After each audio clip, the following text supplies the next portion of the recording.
အားလုံးပဲမင်္ဂလာပါဒီနေ့ရှင်းလင်းတင်ပြချက်လေးနဲ့လည်းကြိုဆိုပါရစ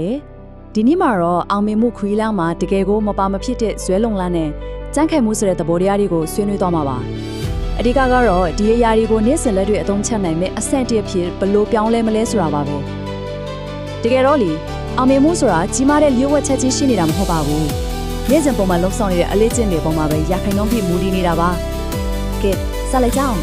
ဒီနေ့ဆွေးနွေးမယ့်အစီအစဉ်၄ပိုင်းရှိပါတယ်။အပိုင်း1ဘဝရဲ့ဖိအားများကိုလက်ခံခြင်းအပိုင်း2ပုံမှန်လှုပ်ဆောင်ခြင်းဖြတ်လန်းအပိုင်း3နေ့စဉ်အလေးချင်းများတည်ဆောက်ခြင်းနဲ့နောက်ဆုံးအပိုင်း4ခီးစဉ်ကိုယခုစတင်ခြင်းဆိုတဲ့အပိုင်းကြီးပဲဖြစ်ပါတယ်။ဘဝရဲ့စိန်ခေါ်မှုတွေကိုနားလည်ရကနေစလို့မစွန့်မနစ်ရှေ့ဆက်သွားမယ့်လုပ်ငန်းစဉ်တစ်ခုကိုအကောင့်ထဲဖော်တဲ့အထိဒီချက်၄ချက်ကလမ်းပြပေးသွားမှာပါ။ ဟုတ်ပြီအပိုင်းသိဘဝရဲ့ဖိအားများကိုလက်ခံခြင်းသို့မဟုတ်အခက်ခဲများရဲ့ရည်ရွယ်ချက်ဆိုတဲ့ခေါင်းစဉ်နဲ့စတင်လိုက်ကြရအောင်အခက်ခဲတွေကိုရင်ဆိုင်ရတဲ့အခက်ခဲအကြီးဆုံးအမှန်တရားကိုလေ့လာကြည့်ကြမယ်နော်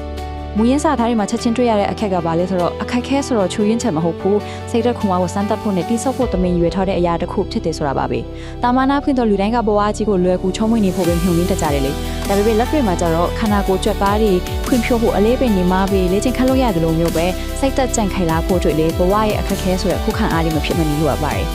လူတစ်ပါးပါအရာအသားအစီတစ်ခုခုနဲ့ကြုံလာပြီဆိုရင်ရှောင်ပြေးခြင်းစိတ်ဒါမှမဟုတ်လက်လျှော့လိုက်ခြင်းစိတ်ကအရင်ဆုံးပေါ်လာတတ်တာမှဒါပါ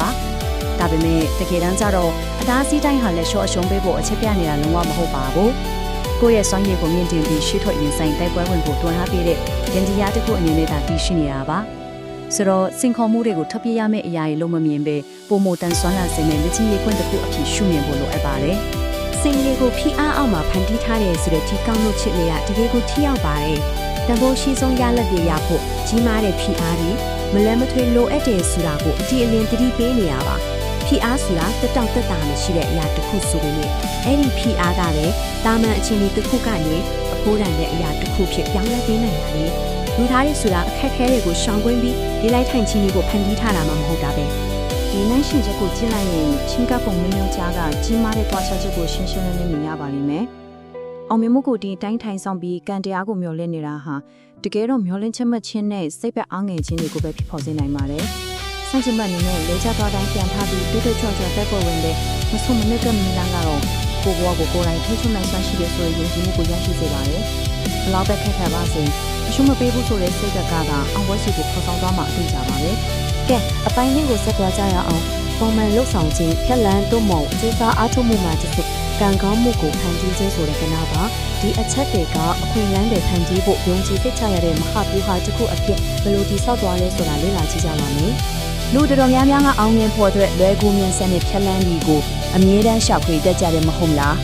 ဒါပေမဲ့အရေးကြီးဆုံးသိထားရမယ့်အချက်ကအစစ်အမှန်ဖြက်လန်းကြီးဟာအလုတ်ကိုကြော်ချသွားတာမဟုတ်ဘူးဆိုတာပါပဲတကယ်ဖြက်လန်းဆိုတာကိုလုံးရမယ့်အလုတ်ကိုနေ့တိုင်းမပြတ်မကွက်လှုပ်ဆောင်ခြင်းသာဖြစ်ပါတယ်အချိန်တိုအတွင်းအောင်မြင်မှုရခြင်းတဲ့စိတ်ကူးရင်မှုတွေကိုဘေးဖယ်ထားလိုက်ပါနေ့စဉ်ဆွဲလုံလာတဲ့စ조사အားထုတ်မှုကသာအမြန်ဆုံးခီးရောက်စေတဲ့လမ်းကြောင်းဖြစ်တယ်ဆိုတာကိုလက်ခံရပါလိမ့်မယ်ပုံမှန်လှုပ်ဆောင်ခြင်းမှာအဓိကကျဆုံးအချက်တစ်ခုရှိပါတယ်အဲ့ဒါကတော့စိတ်အားထက်သန်မှုဒါမှမဟုတ် motivation ရှိနေချိန်မှာအလုပ်လုပ်တာမျိုးလုံးဝမဟုတ်ပါဘူးစိတ်အားထက်သန်မှုဆိုတာအမြဲတမ်းပြောင်းလဲနေတတ်ပြီးတချို့နေ့တွေမှာလုံးဝကိုပျောက်ဆုံးနေတတ်ပါတယ်ဟုတ်တယ်မလားအဲ့ဒီလိုခံစားချက်မရှိတဲ့နေ့တွေမှာတော့မှကိုထိန်းချုပ်နိုင်တဲ့စီကံနဲ့အလုပ်ဆက်လုပ်တာကသာအစစ်အမှန်ပုံမှန်လှုပ်ဆောင်ခြင်းဖြစ်ပါတယ်ဒီလိုတရက်မှမပြတ်ကွက်ပဲနေ့တိုင်းစ조사ခြင်းအပြင်ကံကွန်းတဲ့အခွင့်အရေးတစ်ခုကိုရရှိဖို့တင်ချန်နေရာကိုဖြစ်နိုင်ခြင်းအလွန်တရာမြင့်မားလာပါတယ်ဒီဇာတ်လေးကတော်တော်စိတ်ဝင်စားဖို့ကောင်းပါတယ်နေ့စဉ်တစ်ခုချင်းစီလှုပ်ဆောင်တဲ့တင်းငယ်တဲ့စ조사အားထုတ်မှုတွေဟာအစားပိုင်းမှာတိတ်ပြီးတိတာထင်ရှားမှုမရှိလာပါဘူးဒါပေမဲ့အဲ့ဒီအားထုတ်မှုတွေစူဆောင်းမှုလာတဲ့အခါကြီးမားရဲ့အရှင်ဟုံးတစ်ခုဖြစ်ပြောင်းလဲသွားပါတယ်တနေ့ချင်းစီရဲ့လှုပ်ရက်တွေကပေါင်းဆက်သွားပြီးနောက်ဆုံးမှာတော့ကောင်းမွန်တဲ့အလေးချင်းတွေကနေတဆင့်ပြည့်စုံတဲ့ဘဝနေထိုင်မှုပုံစံတစ်ခုအဖြစ်အလိုလျောက်ပြောင်းလဲသွားပါတယ်ဒါဟာရေစက်ကလေးတွေစုပေါင်းပြီးမစ်ဒဇင်းဖလာဘလုံးမျိုးပေါ့ပုံမှန်လှုပ်ဆောင်ခြင်းဆိုတာရီမန်းချက်တွေအောင်မြင်ဖို့တတ်တဲ့မဟုတ်ပါဘူးအဲ့ဒီရီမန်းချက်တွေကိုအောင်မြင်နိုင်မဲ့သူတယောက်ဖြစ်လာဖို့လည်းပါဝင်ပါတယ်ဆိုတော့ဒီစကားလေးကိုစဉ်းစားကြည့်ပါနေ့စဉ်ပုံမှန်လှုပ်ဆောင်ခြင်းကရလက်တစ်ခုကိုရရှိဖို့လောက်ပဲအကျိုးတက်ရောက်တာမဟုတ်ပါဘူးလူတယောက်ကိုအတွင်းစိတ်ကနေအပြင်ပန်းထိအသွင်ပြောင်းလဲစေပါတယ်ကိုစ조사နေတဲ့အောင်မြင်မှုနဲ့ထိုက်တန်တဲ့အရေးချင်းရှိသူတယောက်ဖြစ်လာအောင်အခက်အခဲတွေကိုရင်ဆိုင်နိုင်တဲ့ခံနိုင်ရည်ရှိသူတယောက်ဖြစ်လာအောင်ပြင်ဆင်ပေးပါတယ်ကဲဒါဆိုရင်ဒီလိုအရေးချင်းတွေရရှိလာဖို့အတွက်လက်တွေ့မှာဘာတွေကိုနေ့စဉ်လှုပ်ဆောင်ရမလဲဆိုတာကိုစက်ကြည့်ကြရအောင် ဒါဆိုရင်အပိုင်း3ကိုရောက်လာပါပြီနေ့စဉ်အလေးအကျင့်များတိစောက်ခြင်းသို့မဟုတ်သင်ခန်းစာများကိုလက်တွေ့လှုပ်ဆောင်မှုအဖြစ်ပြောင်းလဲခြင်းဆိုတဲ့ကဏ္ဍပါဒီတဒနာတွေကိုလက်တွေ့ချတဲ့နေ့စဉ်အလေးအကျင့်အစာရေးတစ်ခုဖြစ်ပြောင်းလဲပေးဖို့အချိန်ကြပါပြီတိုးတက်မှုရှိဖို့ဒေချာစီရင်နေ့စဉ်ကျင့်သုံးရမယ့်အခြေခံအလေးအကျင့်တွေကိုကြည့်လိုက်အောင်ပထမဆုံးအနေနဲ့နေ့တိုင်းပုံမှန်လှုပ်ဆောင်ရမယ်လိုအပ်တဲ့အလုပ်တွေကိုတွန့်ဆုတ်မှုတွေလုပ်ရမှာပြီးတော့ PR နဲ့စိန်ခေါ်မှုတွေကိုရှောင်မပြေပဲရင်ဆိုင်လက်ခံရမယ်လဲကျသွားတိုင်းလဲချက်ချင်းပြန်ထားဖို့လိုပါတယ်တန်တရားဝင်တာတွေတွန့်ဆုတ်နေတာတွေကိုရပ်တန့်ပြီးအရှုံးပေးဖို့ကိုလုံးဝရင်ဆိုင်ရမယ်အရေးကြီးဆုံးကတော့ဘလို့ချင်းဒီမှမစိုးရှေ့ကိုဆက်လက်ချီတက်နေဖို့ပါပဲ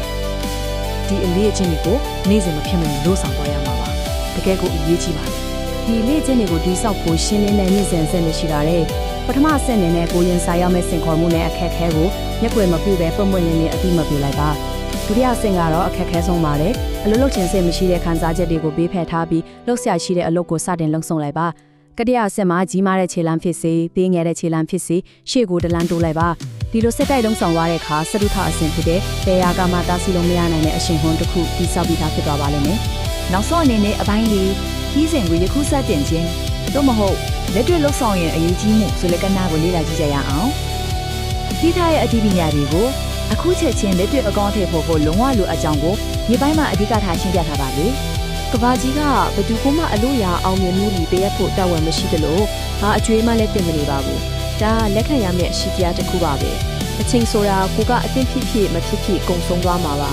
ဒါကြောင့်အရာအလုံးအစင်းဖြစ်ဖြစ်တဲ့ပြီးဆုံးရဲ့အချိန်ကိုထိုင်ဆောင်နေတာဟာအရှုံးပေါ်မယ့်ညီပြူဟာတစ်ခုဖြစ်ပါတယ်လက်တွေ့လှုပ်ဆောင်ဖို့အချိန်ဆွဲနေလို့မရပါဘူးလူချင်းတဲ့အောင်မြင်မှုအကျွဲကိုယ်တိုင်ချွေးထွက်ခံပြီးစူးစမ်းလှုပ်ဆောင်မှသာရနိုင်မှာပါတခြားနည်းလမ်းမရှိပါဘူးလှုပ်ရှားမှုတစ်ခုလှုပ်ဆောင်ရမှာခြေလမ်းရဲ့အရွယ်အစားကတိတ်အရင်ကြီးပါဘူးအထက်ကကိုသွားနေတဲ့ဥဒိချမန်ကန်ခွန်နဲ့ရက်တက်မနေဖို့ပါပဲကြီးမားတဲ့ခြေလမ်းလမ်းနဲ့ကောင်းမိမယ်မလန်းနိုင်တော့တင်းရတဲ့ခြေလမ်းလေးနဲ့ရှေ့ကိုဆက်သွားနေရပါမယ်မူရင်းအချက်လက်ကနေအဓိကပေးရှင်တဲ့လမ်းညွှန်ချက်ကတော့ကိုတန်တရားဝင်ပြီးတွန့်ဆုတ်မနေပဲအခုချက်ချင်းစက္ကန့်လှုပ်ရှားဖို့ပါပဲပြီးပြည့်စုံမှုဆိုတာလက်တွေ့လှုပ်ဆောင်ဖို့ကိုဟန်တားနေတဲ့တန်တရားတွေတစ်ခုသားဖြစ်ပါတယ်အရာအလုံးရခိုင်နှုံးပြီးပြည့်စုံမှာစတင်မှန်မှုတွေ့ထားရင်ဘတော်မှစတင်ဖြစ်မှာမဟုတ်ပါဘူးတကယ်တော့ပြည့်စုံခြင်းနာဟာအလုံးမလုံးပဲအချိန်ဆွဲနေတဲ့အကျင့်ရဲ့အခြားနာမည်တစ်ခုသာဖြစ်နေတတ်ပါတယ်အမားတွေပါရင်တော့မဆုံမနဲ့ရှေ့ဆက်တိုးတက်အောင်လှုပ်ဆောင်နေမှုဟာတာရင်အစစ်မှအောင်မြင်မှုရဲ့အမှန်တကယ်တိုက်တာဆက်စံလုံးဖြစ်ပါတယ်ဒါကိုအမြဲတမ်းရပါကိုယ့်ရဲ့နာဂတ်ဆိုတာမြဲရတဲ့ကံတရားအပေါ်မှာမူတည်နေတာမဟုတ်ပါဘူးဒီနေ့ဒီအချိန်မှာပြုလုပ်နေတဲ့ရွေးချယ်မှုတွေနဲ့လှုပ်ဆောင်ချက်တွေအပေါ်မှာပဲလုံးလုံးလဲလဲမူတည်နေတာပါနောက်9နှစ်အကြာကပို့ရဲ့အနာဂတ်ပုံစံကိုမြင်အောင်ကြည့်လိုက်တာအဲ့ဒီချိန်ရောက်ရင်အဲ့ဒီတော့ကငါစတင်ခဲ့ရင်တိတ်ကောင်းမှာပဲလို့နောက်တရနေမလားဒါမှမဟုတ်အဲ့ဒီနေ့ကစတင်ခဲ့လို့တော်ရတာဘောလို့ကျေးဇူးတင်နေမလားအနာဂတ်ကကိုယ်တိုင်ဟာအဲ့ဒီရည်မှန်းချက်တွေကိုလက်တွေ့ထိလာစေဖို့အခုလှုပ်ဆောင်နေတဲ့အရာတွေအပေါ်မျှော်လင့်အားထားနေရမှာပဲဒီရှင်းလင်းတင်ပြချက်အစီအစဉ်လေးကိုအဆုံးသတ်ရမယ်ဆိုရင်ဒီနောက်ဆုံးအသွေးလေးကိုစင်ကြင်သုံးသပ်ကြည့်စေချင်ပါတယ်ကိုလိုချင်တဲ့အနာဂတ်စီရောက်ဖို့မစုံမနစ်ရဲ့အရှင်အဟုန်တွေတိဆောက်နိုင်ဖို့အတွက်ဒီနေ့အခုချက်ချင်းစတင်လန်းနိုင်မယ့်အသေးငယ်ဆုံးခြေလမ်းလေးကဘာဖြစ်မလဲအဲ့ဒီခြေလမ်းလေးကိုအခုပဲစတင်လန်းလိုက်ကွာတုံးဆိုင်မနေပါနဲ့တော့